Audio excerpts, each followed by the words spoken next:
Hello बच्चों, नमस्ते। स्वागत है आप सभी का आपके अपने YouTube channel Mahesh Sharma maths classes पर। आज पढ़ेंगे हम कार्यपत्रक 21 और इसके अंदर हमें क्या देखना है। इसके अंदर हमें पढ़ना है कि त्रिविमीय यानी 3D आकृतियों की समझ विकसित कर पाना। त्रिविमीय आकृतियों के बारे में पढ़ेंगे, जैसे इसके अंदर प्रिज्म भी होता है, घन है, घनाभ है, शंकु है, गोला है, उन सब के बारे में पढ़ेंगे। तो चलो बिना देरी किए हुए शुरू करते हैं। आज का पहला क्वेश्चन, नीचे दी गई त्रिविमीय 3D आकृतियों की उपयुक्त संरचना को छांटकर सही का निशान लगाइए। जैसे यहाँ शंकु दे रखा है और शंकु किस से बना है, यानी ये जो कोई शेप है उनमें से कौन सी ऐसी है जिससे शंकु बन सकता है। तो ये देखो, ये इसको राउंड करेंगे और ये शंकु के नीचे जो वृत्त होता है, आधार है, वो हो गया। अब ये है, ये तो कोई गोले का आधार हो सकता है, ये किसी घन का हो सकता है, तो ये हो गया। तो इस पर राइट का टिक कर देंगे।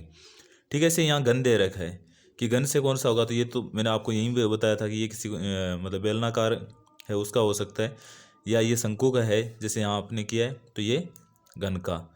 उसके बाद में दूसरा क्वेश्चन है कि नीचे दी गई त्रिविमीय यानी 3D आकृतियों को उनकी सही संरचना के साथ मिलान कीजिए। जैसे ये है, ये क्या है, जैसे मैं इनमें नाम भी लिख देता हूँ। ये बेलन है, क्या है, बेलन। यहाँ ये प्रिज्म दे रखा है। उसके बाद में ये भी प्रिज्म, या ट्रायंगल की भी बात कर सकते हैं हम, जो त्रिभुज है, त्रिभुज से बना क्या है, प्रिज्म टाइप की कोई आकृति है। उसके बाद में इसकी बात करें तो ये घनाभ हो सकता है, क्या है, घनाभ। अगर इसकी लंबाई, चौड़ाई और ऊंचाई हमें इस डायग्राम के अंदर देखें तो अलग अलग दिख रही है, तो ये क्या है, घनाभ है।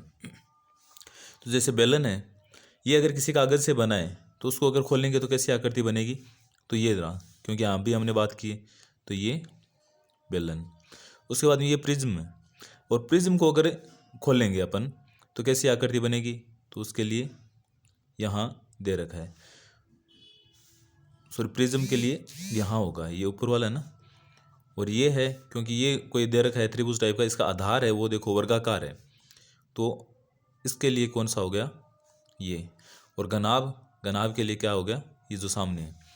ठीक है, ऐसे ही तीसरा क्वेश्चन है कि नीचे दी गई संरचना में से किन किन से घन का निर्माण कर सकते हैं, उपयुक्त विकल्प सही का निशान लगाएं। घन होता है, घन में क्या होता है कि लंबाई, चौड़ाई और ऊंचाई तीनों क्या होती है, इक्वल होती है। अगर बराबर है तो वो क्या है, घन, और बराबर नहीं है तो वो क्या हो जाएगा, घनाभ। तो जैसे यहाँ है कि नीचे दी गई संरचना में किन किन से घन का निर्माण कर सकते हैं, उपयुक्त का लगाइए। जैसे कै है, तो देखो 1 2 3 4 5 6, तो इससे अपन क्या बना सकते हैं, घन बना सकते हैं। उसके बाद में ख दे रखा है, यहाँ ख में देखो 1 2 3 4 5 6, इससे भी अपन घन बना सकते हैं। या इनका अगर देखें तो यहाँ से ये इस साइड आएगा, एक ये नीचे आ सकता है, तो इससे हो सकता है।